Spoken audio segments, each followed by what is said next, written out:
TSA is rolling out some major changes that are going to transform the way that we go through airport security. Today's video breaks down exactly what's changing and how you can prepare before your next flight. The first major change that you'll notice rolling out in airports across North America would be the new automated screening lanes, which I love, and I think you will too. These lanes are completely changing how we move through security, and you're going to want to know exactly how to use them. Instead of the traditional single-file line where you're rushing to unload so you don't hold up other travelers, these new lanes have multiple stations where you can load bins onto dual rails while standing beside other travelers doing the same thing. According to the TSA, this new system can process passengers up to 40% faster, but that's assuming that everyone knows how to use them. Here's exactly how it works. When it's your turn, head to any free station and grab a bin from under the table.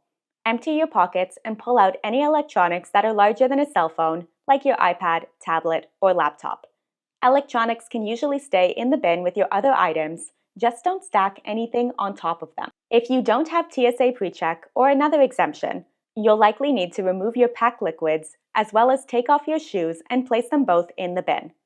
The bins themselves are 25% larger than the old gray screening bins, so they can actually fit your carry-on suitcase, which, by the way, needs to go in a bin and not be put directly on the rail. Once all of your belongings have been loaded, you can head to the body scanner. Each bin has an RFID chip for tracking, so if your bag needs additional screening, it automatically gets diverted to a TSA officer for inspection without holding up the entire line. The second major change are the new TSA self-screening lanes, and these are different than the automated lanes that we talked about in the first point. Think of these like self-checkout at the grocery store, but for airport security. You're basically screening yourself. Instead of a TSA officer checking your documents, you'll use a touch screen to verify your own identity and scan your own ID and boarding pass. These lanes are being tested at several major airports, including Las Vegas Harry Reid International Airport, Baltimore Washington International Airport, and LAX. The TSA plans to expand this self-service program over the next year, focusing on larger hub airports first. Early data shows that these lanes can process passengers about 30% faster than traditional screening lanes, but like any new technology, there is definitely a learning curve. If you do encounter one of these lanes, don't worry. There are still plenty of TSA officers nearby and ready to help if you need it. Digital ID is another game changer that's rolling out in airports across the US. Instead of digging through your bag for your physical ID, you can now scan it directly from your phone. It works with both Apple Wallet and Google Wallet, letting you store a digital version of your driver's license or passport. TSA calls it a more convenient and secure way to smoother travelers. And I have to agree. It's definitely faster than having a TSA officer manually checking IDs one by one. Once you get to the TSA checkpoint, pull up your ID on your phone and scan or tap it near the CAT reader. Your phone should then prompt you for your Face ID or Touch ID as a quick way to confirm that it's actually you. After that, you'll be prompted on your phone to agree to share your ID details with the TSA. They'll then snap a verification photo and match it with your ID, and then you can move on to the security process. It's overall a pretty seamless process, especially when you can watch what others around you are doing, and there's often a TSA agent that's there to help you if you need it. However, there are a few things that can complicate the process and a few mistakes that you'll want to avoid. To use digital ID on your phone, you'll need a relatively recent smartphone with updated software. Bluetooth also needs to be turned on. Your ID must also be valid for travel, so do remember that Real ID requirements for Americans kick in on May 7th, 2025. You must also still carry your physical ID as a backup, and if an agent asks to see it, you need to be ready to pull it out. This part is not optional, but something that is optional would be opting out of using digital ID altogether. As of right now, you can still go through TSA airport security and board your flight with a physical ID, a valid physical ID. If you do have concerns about digital ID and privacy, it's comforting to know that the TSA has some pretty strict rules about how they're going to handle your information.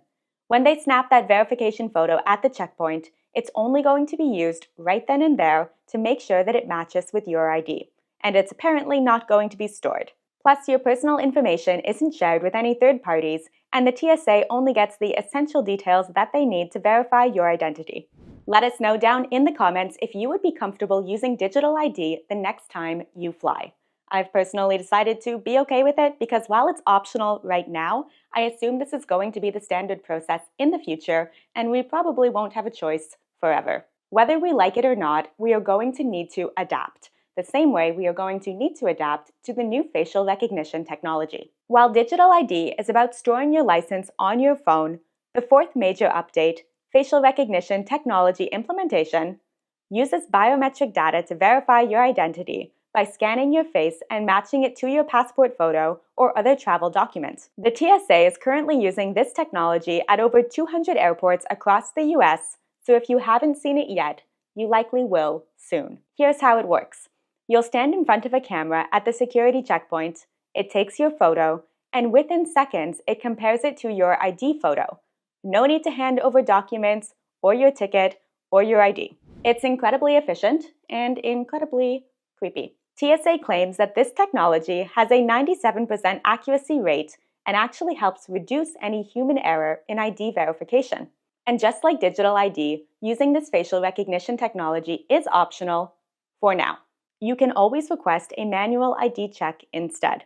And if you are concerned about privacy, the TSA says they delete all photos of US citizens within 24 hours, and then they don't share this data with any third parties. I'm dumping a lot of information on you in this video, so you can pause the video to get some of the instructions on the screen, but also check the link in the video description for a free document that I put together that breaks down everything we've covered in simple terms, as well as step-by-step processes that you can refer back to anytime. The fifth major change that you'll notice when going through TSA airport security would be the rollout of the new CT scanners. These scanners look like a weird combination of a submarine and a UFO, and they're actually pretty cool. These advanced scanners give TSA 3D images of your bag contents with the ultimate goal of allowing you to keep all electronics and liquids inside your bag during the screening. But don't make the mistake of assuming that this is going to be the case everywhere, because as of right now, it certainly is not. Even when you see these new scanners, they likely aren't being used to their full capabilities at the time of your security screening, and you probably still need to remove your liquids and electronics in the general TSA security screening lane. There is a future where we can leave things packed away and have these CT scanners easily identify what's in your bag to cut down the number of manual searches. There's also a future where we may be able to say goodbye to the 311 liquid restrictions altogether. But as of right now, that is a pretty distant future.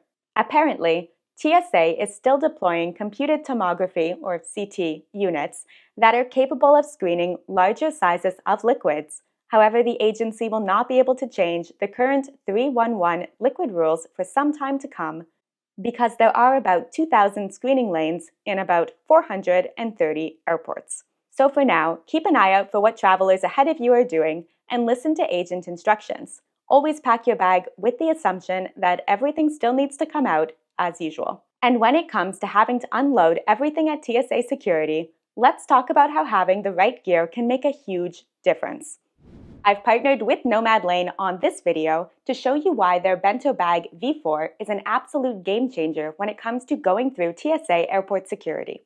It has this genius trolley sleeve that lets you hook it right onto your carry-on suitcase.